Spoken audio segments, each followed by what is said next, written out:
শোনেন, আপনি কি বলতে চাচ্ছেন এটা মনে মনে বলেন, এক। দুই, অতীব গোপনে অতীব বিনয়ে বলুন। কথা তো হয়ে গেছে। আবার বলছেন বেদুনে জাহরে মিনাল কওলে, সরবে বলবেন না, নীরবে বলেন। এখনো শেষ করেননি কথা। বলছেন বিল গুদবে ওয়ালা আসাল, সকালে বলবেন, সন্ধ্যায় বলবেন।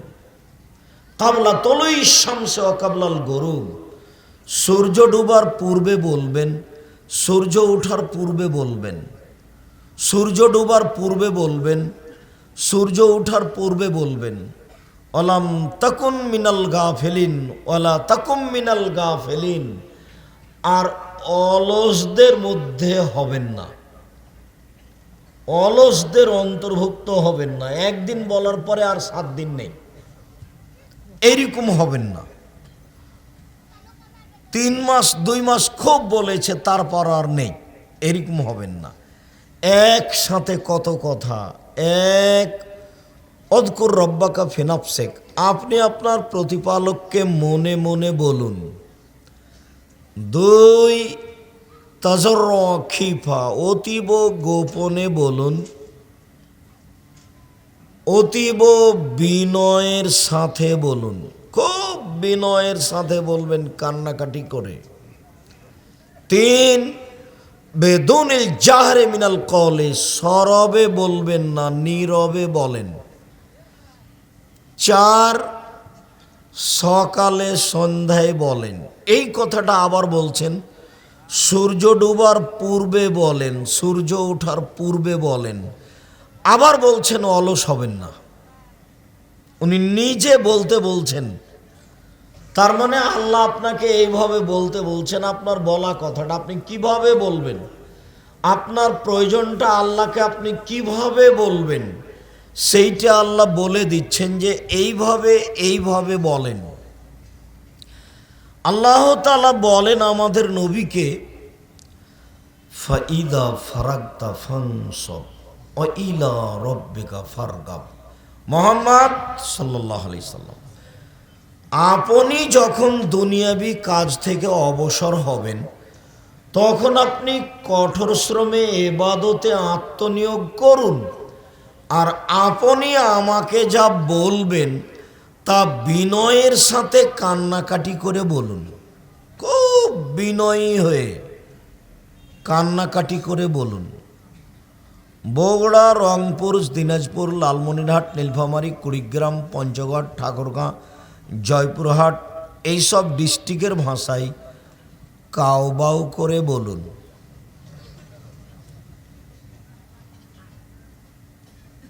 ঢাকা, গাজীপুর, নরসিংদী, নারায়ণগঞ্জ, মানিকগঞ্জ, মুন্সিগঞ্জ, এইসব ডিস্ট্রিক্টের ভাষায় কাকতি মিনতি করে বলুন, কাড়ু বাড়ু করে বলুন। চাঁপাইনবাবগঞ্জ, নওগাঁ, রাজশাহী, নাটোর, এইসব ডিস্ট্রিক্টের ভাষায় হাত পা ধরে বলুন। মানে বলার একবারে শেষ সীমা দেওয়াই লাগবে। আমাকে এটা দেওয়াই লাগবে, বললেই খুশি, আর না বললেই অসন্তুষ্ট। যত বলবেন তত খুশি, যত বলবেন তত খুশি। আর যদি না বলেন তাহলে অসন্তুষ্ট।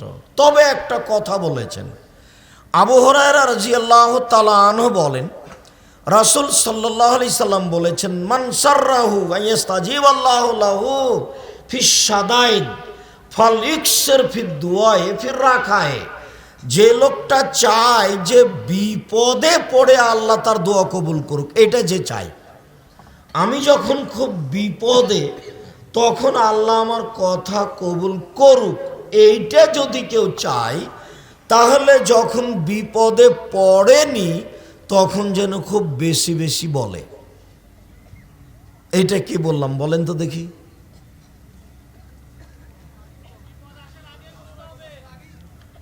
যখন বিপদ নেই, ভালো অবস্থায় আছে, তখন খুব বেশি বেশি বলতে হবে। তখন বেশি বেশি সাহায্য চাইতে হবে, তখন বেশি বেশি সুবহানাল্লাহ আলহামদুলিল্লাহ আল্লাহু আকবার বলতে হবে। তাহলে এইটা খুব সহজেই হবে যেটা আপনি চাচ্ছেন। কিন্তু আগে বলেননি, হঠাৎ করে এখন খুব বেশি বলছেন, খুব বেশি বললেও দেরি হবে। আর যদি বিড়ি তামাক জর্দা সিগারেট গুল নেশাদার দ্রব্য খাওয়া অভ্যাস থাকে, তাহলে 40 দিন নিজের কথা তার সামনে পেশ করাই যাবে না, মানে 40 দিন এমনিতে কেটে যাবে। রাসূল সাল্লাল্লাহু আলাইহি সাল্লাম বলেন, মান শারাবাল খামরা লাম ইয়ারজাল্লাহু আনহু আরবাইনা লাইলা। কেউ যদি বিড়ি তামাক জর্দা সিগারেট গুল নেশাদার দ্রব্য খায় পান করে, তাহলে সে 40 দিন আল্লাহকে নিজের দিকে করতে পারবে না। তাহলে তাড়াতাড়ি শোনা তো বহু দূরের কথা। বেশি বেশি ভালো অবস্থায় চান বলেন, তাহলে আপনি যখন বিপদে থাকবেন তখন উনি তাড়াতাড়ি শুনবেন। এই ছেলে,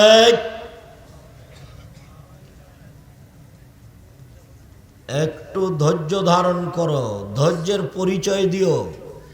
ধৈর্য ঘোড়ার ডিম মনে করিও না। মানুষে বলে ঘোড়ার ডিম, কিন্তু কেউ দেখেনি। ধৈর্য সবাই বলে, কিন্তু কোনোদিন ধৈর্যের পরিচয় দিয়ে দেখেনি। ধৈর্য কি জিনিস তা বাস্তবায়ন করে দেখেনি কোনোদিন। শুধু ধৈর্যের কথা বলে, সবাই বলে ধৈর্যের কথা, কিন্তু আসলেই ধৈর্য কখন ধরতে হবে তা বুঝতে পারেনি।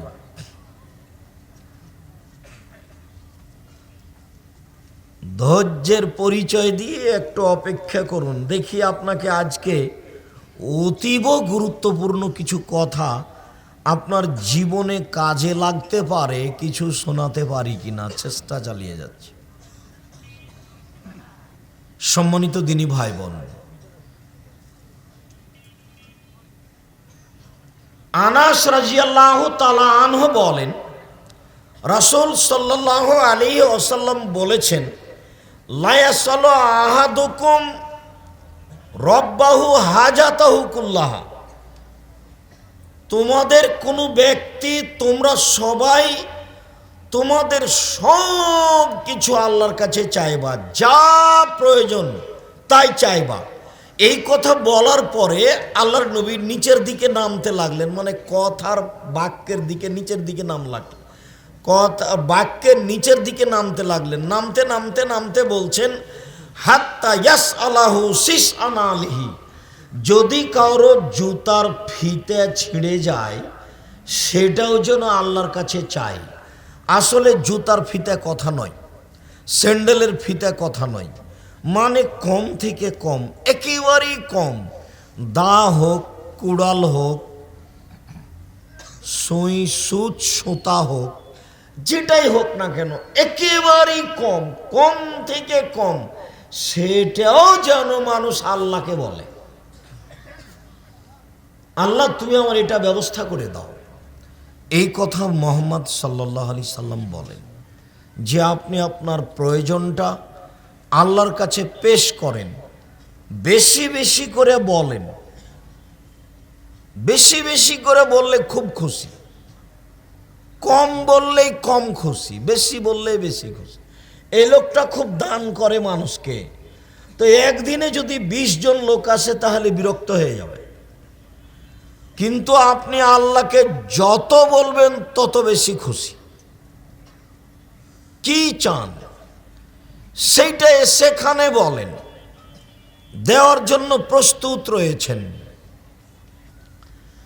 আনাস রাদিয়াল্লাহু তাআলা আনহু বলেন, রাসূল সাল্লাল্লাহু আলাইহি ওয়াসাল্লাম বলেছেন, ইস্তাজাবু লিল আবদ মা লাম ইয়াদু বি ইসমিন আও কাতিয়াত রাহিমিন মা লাম ইস্তাজিল।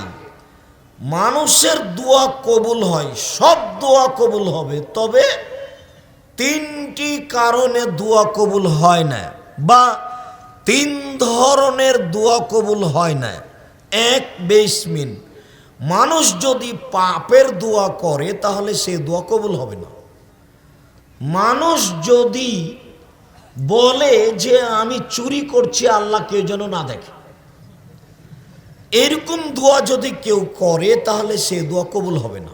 2, কাতিয়াতে রাহেমিন, সম্পর্ক আত্মীয়তা ছিন্ন করার দোয়া যদি কেউ করে তাহলে সে দোয়া কবুল হবে না।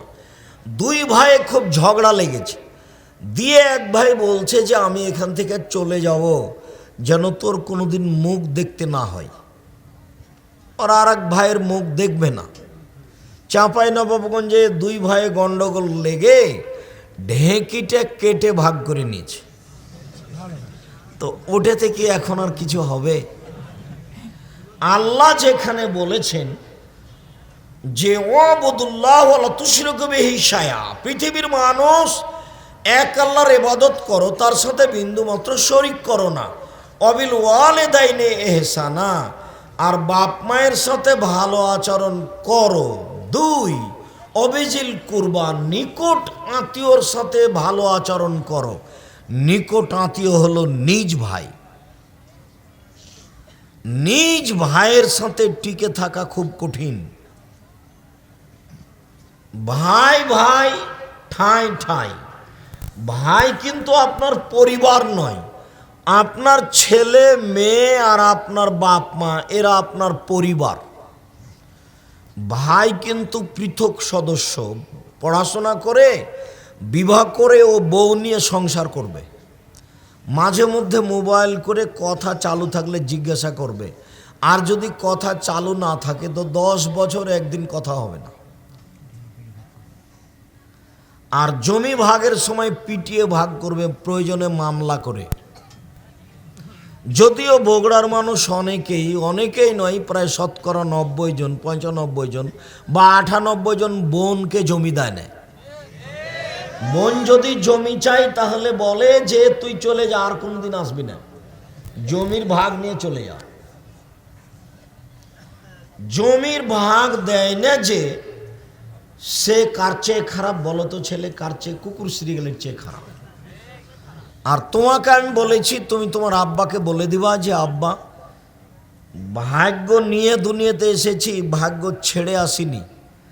ভাগ্যে যদি জমিদারি থাকে তো জমিদারি করে খাবো, আর যদি ভাগ্যে ভিক্ষে করে খাওয়া থাকে তো ভিক্ষে করে খাবো, ফুফুর জমি খাবো না। সন্ধ্যা হতে হতে ফুফুর জমি বুঝিয়ে দেন। এই বগুড়া, দিনাজপুর, রংপুর, লালমনিরহাট, নীলফামারী, কুড়িগ্রাম, পঞ্চগড়, ঠাকুরগাঁও, জয়পুরহাট, এইসব ডিস্ট্রিক্টের বেশি নীতি এইটা। অন্যান্য ডিস্ট্রিক্টে আছে, তবে এই ডিস্ট্রিক্টে বেশি আছে। একাধিক দিনের জিজ্ঞাসাতে বোঝা যায় যে বোনকে জমি দিতে হবে না।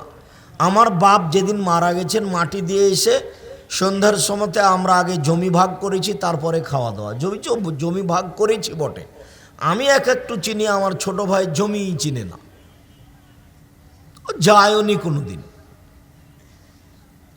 ও বরিশাল মডেল সরকারি কলেজের শিক্ষক, ওই শিক্ষকতা করে, আসে বাড়িতে, আমার এখানে থাকে, বাড়ি পর্যন্ত যাই, ফিরে চলে যাই। কিন্তু ভাগটা আমি মাটি দিয়ে এসে দেখিয়েছি যে জমিটা আগে ভাগ করি। এই ছেলে, তোমার বাপ, তোমার দাদা মারা গেছেন, তো তোমার বাপ সকালে জমির ভাগ নিবে, আর তোমার ফুফু বিকেলে নিবে না একসাথে নিবে? 10 বছর হলো তোমার দাদা মরা, এখনো জমি ভাগ হয়নি। হ্যাঁ বেটা, তোমার বাপের লজ্জা হয় না, শরম হয় না? তোমার বাপ ভিক্ষা করে খাবে, টাকা অপরের জমি খাচ্ছে কেন? বগুড়া ট্রেন স্টেশন আছে, প্রয়োজনে ভিক্ষা করে খাবে তোমার বাপ। হ্যাঁ বেটা, তোমরা লজ্জা করে না, শরম করে না? তোমার বাপের হায়া হয় না? 24 ঘন্টার মধ্যে তোমার বাপ যেন জমি ছেড়ে দেয়, তোমার ফুফুকে জমি দিয়ে দেয়। আগামীকাল সন্ধ্যার পরে যেন তোমার বাপ জমি না রাখে তোমার কাছে, তোমার বাপের কাছে, নইলে তোমার বাপ বক্তব্যের সাথে মুনাফিকি করে। তোমার বাপ একজন মুনাফেক। হ্যাঁ বেটা, বলে দিও যে আব্দুল রাজ্জাক সাহেব বলে গেছে আপনি মুনাফেক। 24 ঘন্টার মধ্যে তোমার বাপকে জমি তোমার ফুফুকে ফেরত দিতে হবে। তোমার বাপকে বলে দিও আব্দুল রাজ্জাক সাহেব বক্তব্যের সাথে মুনাফিকি করতে নিষেধ করেছে। জাতির ক্ষতি করতে আসিনি, জাতির সফলতা চাই, এটাই জরুরি। আগে জমি ভাগ দিতে হবে, তারপরে কোনো কথা। মানুষের জমি নষ্ট করে, হক নষ্ট করে, তাহাজ্জুদ পড়ে জান্নাত কিনার হিসাব করা ঠিক নয়। সম্মানিত তিনি ভাই বোন, বলছিলাম রাসূল সাল্লাল্লাহু আলাইহি সাল্লাম বলেন, সম্পর্ক ছিন্ন করার দোয়া করলে দোয়া কবুল হবে না। 3, দোয়া করতে তাড়াহুড়া করলে দোয়া কবুল হবে না। সাহাবীগণ বলছেন, আল্লাহর নবী, সম্পর্ক ছিন্ন করার দোয়া করলে কবুল হবে না এটা বুঝেছি, পাপের জন্য দোয়া করলে দোয়া কবুল হবে না এটাও বুঝেছি, কিন্তু দোয়া করতে তাড়াহুড়া করলে দোয়া কবুল হবে না এইটা তো বুঝতে পারলাম না, এইটা কি? তখন আল্লাহ রাসূল বলছেন, বুঝতে পারলে না? একুলো বলে কাদাউতো ফালামারা ইস্তাজাবালি ফায়াস্তাসির ফালিয়াদু দোয়া, বলে দোয়া করেছি, কত দোয়া করলাম, কই দোয়া কবুল হয় না, তারপর অলস হয়ে যায়, তারপর দোয়া ছেড়ে দেয়, এই দোয়া কবুল হবে না। 3 মাস দোয়া করেছে, 6 মাস দোয়া করেছে, তারপর আর করে না, মানে দেখেছি যে আর কবুল হয় না। আপনার আমি ধৈর্যের পরিচয় দেখাতে গিয়ে আপনাকে আমি বলেছি যে একদিন আবু জাহাল বলছে, মোহাম্মদ যখন সিজদায় যাবে তার মাথার উপরে উটের ভুঁড়ি তুলে দিতে হবে, কে পারে? এক যুবক বলছে, আমি পারি। আচ্ছা ঠিক আছে, সিজদায় যখন যাবে তখন তুমি উটের ভুঁড়ি তুলে দিবা। তো দিয়েছে।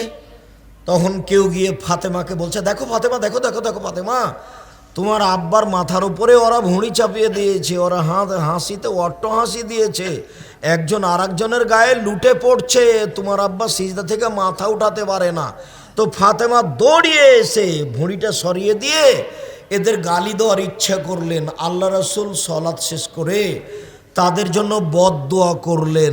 আল্লাহর নবীর বদদোয়া কবুল হলো বদরের যুদ্ধে 12 বছর পর। আল্লাহর নবীর অপমান অবস্থায় দোয়াটা করলেন, কবুল হলো কতদিন পরে? 12 বছর পর। 12 বছর। ইয়াকুব আলাইহিস সালামের ছেলেরা বলছে যে আব্বা একটু ইসবকে আমাদের সাথে দেন না, ও আমাদের সাথে খেলাবে। তখন বলছে, না না না না না, আমার ছেলেকে বাঘে খাবে। তখন তারা বলছে, বলেন কি আপনি, আমরা এতগুলো আছি, তাকে বাঘে খাবে মানে? আমরা তাকে দেখাশোনা করব। আচ্ছা ঠিক আছে, নিয়ে যাও। তো নিয়ে যাওয়ার পরে বিকেলে সন্ধ্যার দিকে এসে বলছেন, আব্বা ওকে বাঘে খেয়েছে। আপনি তো বিশ্বাস করবেন না, এ দেখেন জামা কাপড়, তো জামা কাপড় দেখাচ্ছে, বিকালে রক্ত লেগা আছে, কিন্তু জামা কাপড় ছিঁড়া নেই। তাতে তার বাপ বুঝেছেন যে কথা মিথ্যে। তখন তার বাপ বলছেন যে হ্যাঁ, তোমরা কথা বানিয়ে নিয়েছো, এখন আমি ধৈর্য ধারণ করি, যেহেতু তোমরা কথা বানিয়ে নিয়েছো, ছেলে পাওয়া যাবে কবে তা বলতে পারছি না, তবে তোমরা কথা বানিয়েছো। এখন উনি বলতে লাগলেন, আল্লাহ ছেলে আমাকে ফিরিয়ে দাও, ছেলে আমাকে ফিরিয়ে দাও। ছেলে তো ইদারায় ফেলে দেওয়া হয়েছে, উঠানো হলো, বাজারে বিক্রি করা হলো। জুলাইখার স্বামী তাকে কিনে নিলেন। জুলাইখার স্বামী জুলাইখাকে বললেন যে একে দেখে শুনে থাকো। প্রায় ওখানে 12, 15, 20, 25 বছর থাকলেন, বা 15-20 বছর থাকলেন, বা 10 বছর থাকলেন। তারপরে বড় হয়ে গেল, এক সময়ে জুলাইখা তার সাথে জেনা করতে চাইল। তখন ইউসুফ আলাইহিস সালাম বলেন, মাশাআল্লাহ, আমি আল্লাহর কাছে সাহায্য চাই, বলো কি তুমি? ওয়াসানা মাসয়া, সে আমাকে ভালো থাকতে দিয়েছে, ভালো খেতে দিয়েছে, আমি তার সাথে অন্যায় করতে পারি না, এটা অসম্ভব। ইন্নাহু রাব্বি, তোমার স্বামী আমার মালিক। আহসানা মাসওয়ায়া, সে আমাকে ভালো থাকতে দিয়েছে, ভালো খেতে দিয়েছে, আমি তোমার স্বামীর আমানতের খেয়ানত করতে পারি না, তোমার সাথে জেনা করতে পারি না। গাল্লাকাতাল আবওয়াব, সব দরজাগুলি বন্ধ করে দিল। অকালাত হাই তালাক, জুলাইখা বলল তুমি জেনায় লিপ্ত হও। তখন ইউসুফ বললেন, মাআযাল্লাহ, আমি আল্লাহর কাছে বাঁচতে চাই। এই বলে তিনি দৌড় দিয়ে ঘর থেকে বের হতে চাইলেন। দরজাগুলি বন্ধ ছিল, তিনি খুলে বের হচ্ছিলেন কি না তা বোঝা যাচ্ছিল না। আগে আগে তিনি বের হলেন, পিছনে পিছনে বের হলো জুলাইখা। জুলাইখা পিছন দিক থেকে জামার হাত টেনে ধরলো, তাতে ইউসুফ আলাইহিস সালামের জামা পিছন দিক থেকে ছেড়ে কিছু জুলাইখার হাতে থেকে গেল। আগে আগে বের হয়েছেন ইউসুফ, পিছনে পিছনে বের হয়েছে জুলাইখা। ওখানেই ছিল জুলাইখার স্বামী। চট করে জুলাইখা কথা উল্টিয়ে দিয়ে বলল, এই দেখেন, আপনি যাকে লালন পালন করছেন সে আপনার স্ত্রীর সাথে অন্যায় করতে চায়, যে আপনার স্ত্রীর সাথে অন্যায় করতে চায় তার কি হতে পারে? আরে আপনি কি হুকুম দিবেন? আমি জুলাইখা বলছি, একে যথাযথ পিটন দিতে হবে, নইলে জেলে দিতে হবে। 12 বছর জেল হয়ে গেল। নারী জাতি খুব ভয়াবহ জাতি। এই ছেলে, আজ থেকে তুমি কোনোদিন আর কোনো মেয়ের সাথে প্রেমের গল্প করো না। তুমি ধ্বংস হবে, তোমার বাপ ধ্বংস হবে, তোমার বংশ ধ্বংস হবে, তোমার জাতি ধ্বংস হবে। ওকে তুমি চিনতে পারোনি, ও কি জাতি? ও নারী জাতি। তুমি ওকে চিনতে পারোনি, তোমাকে ধ্বংস করার জন্য এসেছে। তুমি ধ্বংস হবা, তোমার বাপ ধ্বংস হবে, তোমার বংশ ধ্বংস হবে, তোমার জাতি ধ্বংস হবে, কেউ রক্ষা পাবা না। তুমি ওকে চিনতে পারোনি। আল্লাহর নবী বলছেন, মা তারাক্তবাদী ফিতনাতান আযার আলা রিজাল মিনান নিসায়ে, আমার জীবনে আমি ছাড়িনি কোনো বস্তু যেটা পুরুষের জন্য বেশি বিপজ্জনক হতে পারে নারীদের চেয়ে। আমার জীবনে আমি ছাড়িনি কোনো বস্তু যেটা পুরুষের জন্য বেশি বিপজ্জনক হতে পারে নারীদের চেয়ে। আমার জীবনে আমি ছাড়িনি কোনো বস্তু যেটা পুরুষের জন্য বেশি বিপজ্জনক হতে পারে নারীদের চেয়ে। নারী হচ্ছে পুরুষের জন্য সবচেয়ে বেশি বিপজ্জনক বস্তু। মুহাম্মদ সাল্লাল্লাহু আলাইহি সাল্লাম বলেন, ও নারী জাতি, মা রায় তো আমি দেখিনি তোমাদের চেয়ে কাউকে আযহাবাইল রাজুলিল হাজেম, যে বুদ্ধিমানের বুদ্ধিকে নষ্ট করতে পারে। তোমরা এমন জাতি যে বুদ্ধিমানের বুদ্ধিকে নষ্ট করতে পারো। ও নারী জাতি, তোমরা এমন জাতি যে বুদ্ধিমানের বুদ্ধিকে নষ্ট করতে পারো। রাসূল সাল্লাল্লাহু আলাইহি সাল্লাম বলেন, ইয়াকুমুল মুগিবাত, যেই মহিলার স্বামী নাই ওই বাড়িতে যায় না, গেলেই তোমরা বিপদে পড়ে যাবা। রাসূল সাল্লাল্লাহু আলাইহি সাল্লাম বলেন, ইয়াকুমুদ দুখুল আলান নিসায়ে, সাবধান তোমরা মহিলাদের কাছে যায় না, গেলেই তোমরা বিপদে পড়ে যাবা। মুহাম্মদ সাল্লাল্লাহু আলাইহি সাল্লাম বলেন নারী জাতির ব্যাপারে যে ইন্নান নিসা হাবাইলু শয়তান, মহিলারা হচ্ছে শয়তানের জাল। আল্লাহ তাআলা বলেন, নিশ্চয় মহিলাদের ষড়যন্ত্র কঠিন আর শয়তানের ষড়যন্ত্র দুর্বল। উপস্থিত বৈঠকের মুসলিম বোন, আমি আপনাকে শয়তান বলে গালি দিনি, আমি আপনাকে শয়তানের জাল বা শয়তানের চেয়ে খারাপের কথা বলিনি। আপনি সম্মানী শিক্ষিতা মহিলা, আপনাকে আমি আয়েশার মতো মনে করি, খাদিজার মতো মনে করি। আপনাকে অপমান খাটো করবো এটা আমি আদৌ চাইনি। আমি আপনাকে খাটো করব কেন? আপনাকে আমি খাদিজা আয়েশার মতো মনে করি। আসলে বলতে চাচ্ছি, ওই যে আপনার পাশে বসে হয়েছে দেখেন, এখনও মাথায় কাপড় নাই, ক্লাস 10-এ পড়ে। এই হলো শয়তান, এটাই শয়তান, এটাই। এর বাপ অশিক্ষিত, এর মা অশিক্ষিত, এর বংশ অশিক্ষিত, এর বাপ অশিক্ষিত, এর মা অশিক্ষিত। জন্ম দিতে পারলেই বাপ হওয়া যায় না, ক্ষমতার নাম বাপ।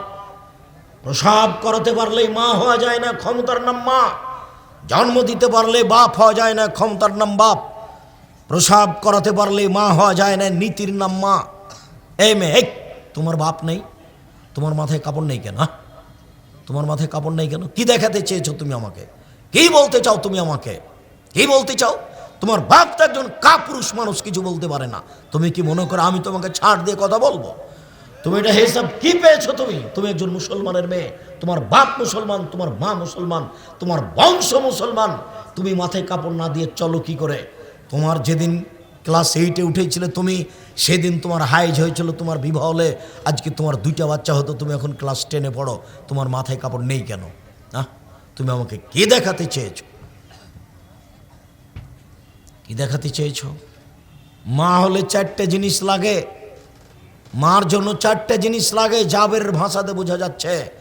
জাবের রাদিয়াল্লাহু তাআলা আনহু বলছেন, আমি তালাকপ্রাপ্ত মেয়ে বিবাহ করেছি, আমি কুমারী মেয়ে বিবাহ করিনি। এক, লে তুয়াদ্দেবাহুন্না, আমার স্ত্রী যেন আমার বোনদের শিষ্টাচার দিতে পারে। এই ছেলে, তোমার মা এখন বসে আছে ছোট ব্লাউজ পরে। আব্দুর রাজাক সাহেব, আমার মাকে দিয়ে আমাকে বলেন কেন? তোমাকে আর তোমার মাকে লজ্জা দেওয়ার জন্য, বেশি কষ্ট পাও যেন, এই জন্য। জাবের বলছেন আল্লাহর নবীকে যে আমি আমার বোনদের বয়সের মেয়েকে আমি বিবাহ করিনি, বেশি বয়সের তালাকপ্রাপ্ত মেয়ে বিবাহ করেছি 4টা কারণে। এক, আমার বউ যেন আমার বোনদেরকে শিষ্টাচার দিতে পারে। বলো তোমার মা তোমাদেরকে কি শিষ্টাচার দিয়েছে? বলো কি শিষ্টাচার দিয়েছে? 2 অলে তুয়াল্লে মাহুন্না, আমার বউ যেন আমার বোনদেরকে শিখিয়ে দিতে পারে। 3 অলে তুরাজ্জেলা হন্না, আমার বউ যেন আমার বোনদের মাথার চুল চিরুনি করে দিতে পারে। 4 অলা তাকুমা আলাইহিন্না, আমার বউ যেন আমার বোনদের উপরে সবসময় প্রস্তুত থাকতে পারে, পাহারাদার। একটা মা হচ্ছে ছেলে মেয়ের উপরে পাহারাদার। আমি বলিনি, এই কথা মোহাম্মদ সাল্লাল্লাহু আলাইহি সাল্লাম বলেন। একটা মা ছেলে মেয়েদের উপরে পাহারাদার। সম্মানিত দিনী ভাই বোন, আপনাকে আমি আপনার দোয়া প্রার্থনা কবুল হওয়ার জন্য খুব গুরুত্বপূর্ণ কয়েকটা সময় উল্লেখ করছি। এক খেয়ালে চেয়ে থাকবেন। আপনি তো দোয়া প্রার্থনা করতে চাচ্ছেন, হাত তুলেই দোয়া করুন। আপনি দোয়া করবেন কখন, এই ব্যাপারে একটু খেয়াল করুন। উপস্থিত বৈঠকের মুসলিম বোন, ব্যস্ত হয়ে পড়েন না, আপনাকে আমি কষ্ট দিতে চাইনি। এক খেয়াল আপনি চেয়ে থাকুন, আপনার দোয়া কবুল হবে কখন, আপনি কখন দোয়া করবেন। উবাদা ইবনে সামিত রাদিয়াল্লাহু তাআলা আনহু বলেন, রাসূল সাল্লাল্লাহু আলাইহি সাল্লাম বলেছেন, মান তারা মিনাল লাইলে, কেউ যদি শেষ রাতে উঠে সুম্মা কালা, তারপরে বলে লা ইলাহা ইল্লাল্লাহু ওয়াহদাহু লা শারীকা লাহু লাহুল মুলকু ওয়া লাহুল হামদু ওয়া হুয়া আলা কুল্লি শাইইন কাদির ওয়া সুবহানাল্লাহি ওয়া আলহামদুলিল্লাহি ওয়া লা ইলাহা ইল্লাল্লাহু আল্লাহু আকবার ওয়া লা হাওলা ওয়া লা কুওয়াতা ইল্লা বিল্লাহ সুম্মা দাউস্তু জিবা, এরপরে যদি দোয়া করে তাহলে দোয়া কবুল হবে। হাদিস বুখারী মুসলিম। বুঝা গেল না? ঘুম থেকে উঠে বলবেন এই দোয়া। এই ছেলে, কারো গায়ে হাত দিয়ে থাকবো না, রেডি হও। যারা আপনারা দাঁড়িয়ে আছেন কারো দিকে খেয়াল করবেন না। আবার বলছি, ঘুম থেকে উঠে কি বলবেন? সিরিয়াল মনে রাখবেন, 5-6টা নীতি পেশ করছি, খুব তাড়াতাড়ি পেশ করছি। 1, ঘুম থেকে উঠে বলবেন লা ইলাহা ইল্লাল্লাহু ওয়াহদাহু লা শারীকা লাহু লাহুল মুলকু ওয়া লাহুল হামদু ওয়া হুয়া আলা কুল্লি শাইইন কাদির ওয়া সুবহানাল্লাহি ওয়া আলহামদুলিল্লাহি ওয়া লা ইলাহা ইল্লাল্লাহু আল্লাহু আকবার ওয়া লা হাওলা ওয়া লা কুওয়াতা ইল্লা বিল্লাহ। এখন যে দোয়া করবেন সেটাই কবুল হবে, যেটাই করবেন সেটাই কবুল হবে। বুঝা গেল না মনে হয়? 1, 2, উসমান ইবনে আবিল আস রাদিয়াল্লাহু তাআলা আনহু বলেন, রাসূল সাল্লাল্লাহু আলাইহি সাল্লাম বলেছেন, ফতেহাত আবু সামায়ে নিসফাল লাইলে, রাত যখন অর্ধেক হয় তখন আকাশের সব দরজা খুলে দেওয়া হয়। রাত যখন অর্ধেক হয় তখন আকাশের সব দরজা খুলে দেওয়া হয়। ওয়া ইউনাদি মুনাদিন মিনাস সামায়ে, তারপর আকাশ থেকে চিৎকার করে বলতে থাকেন, হালমিন দাইন ফাইস্তাজাবু লাহু, কেউ কি কিছু বলছে? যে যা বলবে তার কথা মেনে নেওয়া হবে। কেউ কি কিছু বলছে? ওপর থেকে চিৎকার করে বলছেন রাত 12টার পরে, কেউ কি কিছু বলছে? যা বলছে সেটাই মেনে নেওয়া হবে। তারপরে হালমিন সাইলিন ফাইউতা, কেউ কি কিছু চায়? যে যা চায় তাই দিয়ে দেওয়া হবে, যে যা চায় তা তাকে দিয়ে দেওয়া হবে। হালমিন মাকরুবিন ইউফরাজান হো, কেউ কি কোনো বিপদে পড়ে আছে? যে বিপদের কথা বলবে আমি আল্লাহ তাকে বিপদ থেকে উদ্ধার করে দিব। আবার খেয়াল করেন, একটু খেয়াল করেন তো মুরব্বী, আপনি আমার দিনী ভাই, একটু খেয়াল করেন তো। আপনি রাত 12টা থেকে নিয়ে ভোর পর্যন্ত সময়ে যে কোনো সময় উঠে যদি আপনি কিছু বলেন সেটা আল্লাহ কবুল করবেন। আল্লাহ 3 ভাবে বলতে থাকেন। 1, কেউ কি কিছু বলছে? বললে আমি মেনে নিব। 2, কেউ কি কিছু চাচ্ছে? চাইলে আমি দিয়ে দিব। 3, কেউ কি বিপদে পড়ে আছে? বিপদে পড়ে আমাকে বললে আমি বিপদ থেকে উদ্ধার করে দিব। বলেন তো এই সময়টা কখন? রাত 12টার পরে। আনাস রাদিয়াল্লাহু তাআলা আনহু বলেন, রাসূল সাল্লাল্লাহু আলাইহি ওয়াসাল্লাম বলেছেন, এজা নুদিয়া লিসসালাতে ফতিহাতা বুবুস সময় উস্তুজিবাদ দুআ। যখনই আজান দেওয়া হয় তখন আকাশের সব দরজা খুলে দেওয়া হয়। আজান দেওয়ার সাথে সাথে সব দরজা খুলে গেছে। এখন যা বলা হবে সেটাই গ্রহণ করা হবে, যা বলা হবে সেটাই গ্রহণ করা হবে। একজন সাহাবী বলছেন, আল্লাহর নবী, ইন্নাল মুয়াজ্জিনিনা ইয়াফজুলুনানা, যারা আজান দিচ্ছে তারাই তো সব নেকি লুটে নিল, তো আমাদের কি হবে? আল্লাহর নবী, যারা আজান দিচ্ছে তারাই তো সব নেকি লুটে নিল, তো আমরা কি পাবো? তখন আল্লাহ রাসূল বলছেন, এই শোনো, কুল মা ইয়াকুলুল মুয়াজ্জিন, মুয়াজ্জিন যা বলে তুমি তা বলতে থাকো, মুয়াজ্জিন যা বলে তুমি তা বলতে থাকো। আজান যখন শেষ হয়ে যাবে, ফাইজান তাহাইতা, যখন আজান শেষ হবে, সাল তুতা, এখন চাও যা চাইবে তাই দেওয়া হবে, চাও যা চাইবে তাই দেওয়া হবে। তাহলে আজানের পরে দোয়া কবুল হয়।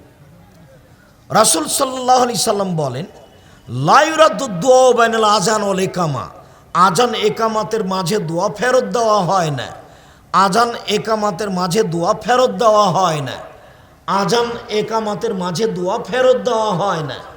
আজান একামাতের মাঝে যেটা বলবেন সেটাই কবুল হবে। আন্না রাজুলান আন্না রাসূলুল্লাহ সাল্লাল্লাহু আলাইহি ওয়াসাল্লাম সামিয়া রাজুলান, আল্লাহর নবী একটা লোককে দোয়া পড়তে দেখলেন। লোকটা বলছে, আল্লাহুম্মা ইন্না নাসআলুকা বিআন্নাকা আনতাল্লাহ লা ইলাহা ইল্লা আনতাল আহাদুস সামাদুল্লাযী লাম ইয়ালিদ ওয়া লাম ইউলাদ ওয়া লাম ইয়াকুল লাহু কুফুয়ান আহাদ। এই পর্যন্ত পড়তেই আল্লাহ নবী বলছেন, শোনো শোনো শোনো শোনো শোনো, দা বিসমিহিল আজম, এই লোকটা ইসমে আজম দিয়ে দোয়া করেছে, এই লোকটা ইসমে আজম দিয়ে দোয়া করেছে। এজা দোয়ে বিহি আজাবা, এই দিয়ে যদি দোয়া করা হয় তাহলে তা কবুল হবে। ওয়েজা সোয়েলা বিহি আতা, এই দোয়া দিয়ে যদি কিছু চাওয়া হয়, যা চাইবে তাই দেওয়া হবে। এই ছেলে, একটু থামো, আমরা আলোচনার শেষের দিকে চলে এসেছি। আর দুইটা হাদিস আছে, এইটা একটা আর পরে আর একটা বলছি। উপস্থিত বৈঠকের মুসলিম বোন, দেখেন তো এই কথাটা আপনি মনে রাখতে পারেন কি না। যখনই আপনি 2 রাকাত সালাত আদায় করে দোয়া করতে যাবেন, দোয়া করার পূর্বে আপনি হাত তুলে প্রথমে বলবেন সূরা ফাতিহা। হাত তুলে কোনটা বলবেন? প্রথমে সূরা ফাতিহা, অথবা বলবেন আলহামদুলিল্লাহি রাব্বিল আলামিন আর রহমানির রহিম মালিক ইয়াউমিদ্দিন, এই পর্যন্ত। এরপরে আপনি বলবেন আল্লাহুম্মা ইন্না নাসআলুকা বিআন্নাকা আনতাল্লাহ লা ইলাহা ইল্লা আনতাল আহাদুস সামাদুল্লাযী লাম ইয়ালিদ ওয়া লাম ইউলাদ ওয়া লাম ইয়াকুল লাহু কুফুয়ান আহাদ। এরপরে দুরুদে ইব্রাহিম। এরপরে আপনি আপনারটা বলবেন, কি প্রয়োজন, যেটা বলবেন সেটাই কবুল হবে, যেটা বলবেন সেটাই কবুল হবেন। আরেকটা, রাসূল সাল্লাল্লাহু আলাইহি সাল্লাম বলেন, দাওয়াত জিন্নুনে এজা দা রাব্বাহু, মাছ অলার দোয়া। যখন ইউনূস আলাইহিস সালাম মাছের পেটে দোয়া করলেন, মাছ অলার দোয়া, যখন ইউনূস আলাইহিস সালাম মাছের পেটে বললেন, তিনি বললেন লা ইলাহা ইল্লা আনতা সুবহানাকা ইন্নী কুনতু মিনাজ জালিমিন। আল্লাহ রাসূল বলছেন, যে কোনো মানুষ যে কোনো বিপদে, যে কোনো পুরুষ নারী যে কোনো বিপদে যদি এই দোয়াটা পড়ে, তাহলে যে কোনো ব্যাপারে তার দোয়া কবুল হবে। এইটা আপনি আগে বলবেন, তারপর আপনি আপনার প্রয়োজনটা বলবেন, ইনশাল্লাহ কবুল হবে, এই কথা মুহাম্মদ সাল্লাল্লাহু আলাইহি সাল্লাম বলেন। তবে সূর্য ঢোলার পরপরই, একেবারেই সূর্য ঢলে গেছে, আজান দিবে জোহরের, এই সময়ে তাড়াহুড়া করে সুন্দর করে ওযু করে 4 রাকাত সালাত আদায় করে বলবেন জোহরের পরে, যা বলবেন সেটাই কবুল হবে, যা বলবেন সেটাই কবুল হবে। তবে সাধারণত বোঝা যাচ্ছে যে রাতের 3 ভাগের 2 ভাগ পার হওয়ার পরে বললে বেশি কবুল হবে। রাতের 3 ভাগের 2 ভাগ পার হওয়ার পরে বললে বেশি কবুল হবে। রাসূল সাল্লাল্লাহু আলাইহি সাল্লাম বলছেন, ইন্না মিল লাইলি লাসাআতান, নিশ্চয় রাতে একটা সময় রয়েছে, লা ইউফিকুহা আব্দুল মুসলিম, যে কোনো পুরুষ যে কোনো নারী ওই সময়ে আল্লাহকে কিছু বলে, যা বলে তাই কবুল হবে। এইবার একটু বলার পদ্ধতি, সুন্দর করে অজু করে নিয়ে 2 রাকাত সালাত আদায় করে সালাম ফিরে আপনি হাত তুলে বলতে পারেন, আমার দিকে দেখেন, আল মাসআলাত, স্বাভাবিকভাবে হাত তোলা হচ্ছে এইভাবে। আপনারা মুসলিম বোন দেখতে পাচ্ছেন কি? স্বাভাবিক হাত তোলা হলো এইটা। আর ইস্তেগাসা মানে আরো বেশি বিনয়ের সাথে বলছেন এটা এইটা। আর যদি খুব বিনয়ের সাথে বলেন ইবতেহাল, দেওয়াই লাগবে, এখনই দিতে হবে, তাহলে এইভাবে। তবে পানি চাওয়ার জন্য হলে এইভাবে। স্বাভাবিক চাওয়া, আরো বেশি করে চাওয়া, ইবতেহাল, আমাকে দিতেই হবে, এখনই দিতে হবে, দেওয়াই লাগবে। সালমান ফারসি রাদিয়াল্লাহু তাআলা আনহু বলেন, রাসূল সাল্লাল্লাহু আলাইহি সাল্লাম বলেছেন, ইন্না রাব্বাকুম হাইয়ুন করিম, নিশ্চয় তোমাদের প্রতিপালক লজ্জাশীল, বড় দানশীল, বড় লজ্জাশীল। ইয়াস্তাহি মিন আবদিহি, তিনি তার বান্দার ব্যাপারে, দাস দাসীর ব্যাপারে লজ্জা করে, শরম পায়, লজ্জা করে। এজা রাফা ইয়াদাইহি আয়ারুদ্দাহুমা সিফরান, যখন হাত তুলে দোয়া করবে তখন খালি হাতটা ফিরিয়ে দিতে লজ্জা পান, খালি হাতটা ফিরিয়ে দিতে লজ্জা পান। হাত তুলে দোয়া করতে হবে, এ কথাই ঠিক। হাত তুলে দোয়া করার প্রমাণে 42টি সহিহ হাদিস আছে। কতটি? 36টি হাদিস খালি বুখারী মুসলিমে আছে। হাত তুলে দোয়া করা বিষয়টি ব্যক্তিগত ব্যাপার। সেই দিন বগুড়াতে একটা ঘটনা ঘটেছে। এক মাওলানা সাহেবকে নিয়ে বই ছিঁড়ে দেওয়া হয়েছে। ওই ছিঁড়ে দেওয়ার ঘটনাটা ওই হুজুরের সাথে আজ থেকে নিয়ে প্রায় 25-26 বছর পূর্বে আমার সাথে হয়েছিল বগুড়া ড্যামাজানি হাই স্কুল মাঠে। আমি তাদেরকে খুব ভালোভাবে চিনিও দেখেছি। তারা আসলে পড়তে পারে, এটা আমার আজও বিশ্বাস নেই যে আসলে তারা পড়তে পারে, এটাই আমি বিশ্বাস করি না। আমি আজও দৃঢ়তার সাথে নিশ্চিতভাবে বলছি, ও পড়ে অনুবাদ করবে এই সাহস নাই, কিন্তু বই টেনে ছিঁড়ে দিল। এটা বহুদূরের কথা। আর বগুড়াতে এইসব দুর্ঘটনা ঘটে থাকে। আপনি বা কি বুঝেন, আপনার হুজুর বা কি বুঝেন? ও জনাব, কি দেখাতে চেয়েছেন আপনি? যেই ছেলেটা মহিমাগঞ্জে ছিল, এখানে এসে হাত তুলে দোয়া করে, ওকে আমি 2-3 বছর পড়িয়েছি, আজও ওই বেটা আমার সামনে পড়তে পারবে এটা আমার সাহস, আমার ধারণাই নেই। এই ছেলে, যাও বেটা, তুমি তাকে ডেকে নিয়ে আসো, দেখিও যদি পড়ে অনুবাদ করে দিতে পারে তোমাকে সেদিন বলবো বাকি কথা। পড়ারই সাহস রাখে না, অনুবাদ করা তো বহু দূরের কথা। অনুবাদ করা তো বহু দূরের কথা, চিল্লালেই কিছু করা যায় না। আর যারা সাথ দিয়েছে তারা সব হুঁচলামি, হুঁসমোটার পরিচয় দিয়েছে, এটা মোটা হুঁসি বুদ্ধি। কোনোদিন জিজ্ঞাসা করে দেখেছেন? কোনোদিন আমাদের বই পড়ে দেখেছেন? হাত তুলে দোয়ার ব্যাপারে আপনার এত পিড়াপিড়ি হলো কেন? কোন সাহসে আপনি বই ছিঁড়ে দেন? কি দেখাতে চান আপনি? আমি 1990 সাল থেকে বগুড়ার মাটিতে আসি। আপনার শরম থাকা দরকার ছিল। বিষয়টা আমাকে জিজ্ঞাসা করা উচিত ছিল। কয় পয়সার বিদ্যা রাখেন আপনি? কয় টাকার মালিক আপনি? আপনি একজন আলেম ওলামাকে এইভাবে অপমান করার আপনি কি সাহস রাখেন? কয় টাকার মালিক? কয় টাকার মালিক আপনি? কি করতে পারেন আপনি? আপনি তো উসমানের কাছে একটা ভিক্ষুক নন। আমার প্রতিষ্ঠানে প্রতি মাসে 17 লক্ষ টাকা বেতন লাগে। আমি জানি না আপনার 10টা টাকা আছে সেখানে, আমার মনে হয় না যে আপনার 10টা টাকা আছে। কয় টাকার মালিক আপনি? আমার 2টা প্রতিষ্ঠান আছে, একটা জামিয়া সালাফিয়া রূপগঞ্জ নারায়ণগঞ্জ ঢাকা, জামিয়া সালাফিয়া ডাঙ্গিপাড়া পাওয়া রাজশাহী। 2957 জন ছেলে মেয়ে আছে, তার মানে প্রায় 3000 ছেলে মেয়ে পড়াশোনা করে। এ দেশের সবচেয়ে বড় প্রতিষ্ঠান দুটাই। 156 জন শিক্ষক শিক্ষিকা, প্রতি মাসে বেতন লাগে 17 লক্ষ। একটা মাসিক পত্রিকা বের করি, মাসিক আল ইতিসাম, তার মুফতি আছে 10 জন, খালি 10 জন খালি মুফতি আছে। ওতে আমার 1.5 লক্ষ টাকা প্রতি মাসে বেতন লাগে, ভর্তুকি লাগে 1.5 লক্ষ টাকা। আজকে দিয়ে এসেছে 1,30,000 টাকা ভর্তুকি।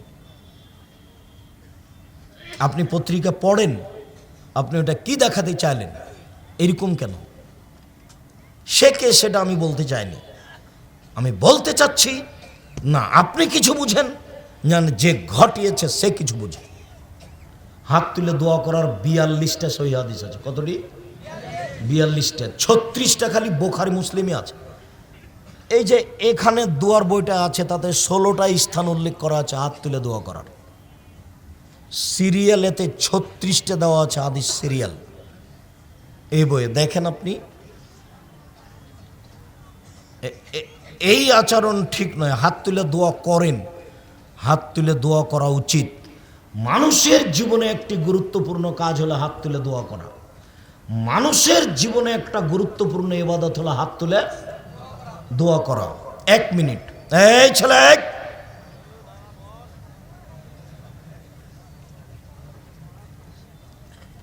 আয়েশা রাদিয়াল্লাহু তাআলা আনহা বলেন, আল্লাহর নবী ঘরে ঢুকে জুতা স্যান্ডেলগুলো রেখে দিয়ে আমার পাশে শুয়ে গেলেন।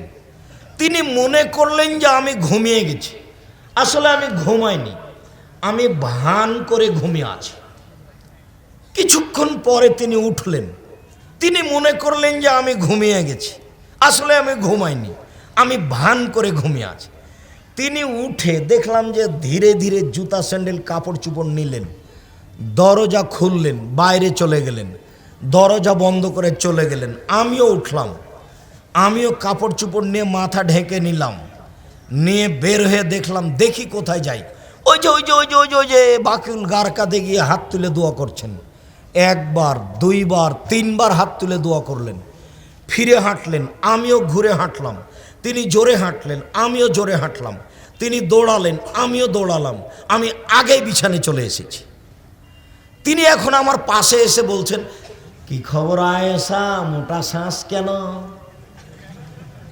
তার মানে আমি দৌড়িয়ে এসেছি যে শ্বাস মোটা হয়ে গেছে। তখন আমি বলছি, আমি তো মিথ্যে কথা বললে জিবরাইল আপনাকে বলে দিবে। আসলে আপনাকে আমি পরীক্ষা করছিলাম, আপনি আমার কাছ থেকে উঠে অন্য বইয়ের কাছে যান নাকি। যার যেটা হিসাব, আয়েশার হিসাব এইটা, আল্লাহর নবীর হিসাব ওইটা, যে কবরে যারা আছে তাদের জন্য একটু ক্ষমা চাই। তো আল্লাহর নবী কবরবাসীর ক্ষমার জন্য চলে গেলেন। গভীর রাতে উঠে পৃথিবীর মানুষ হিসাবে সবচেয়ে দামি মানুষ আবু বকর সিদ্দিক, তাকে একটু সাথে নিলেন না।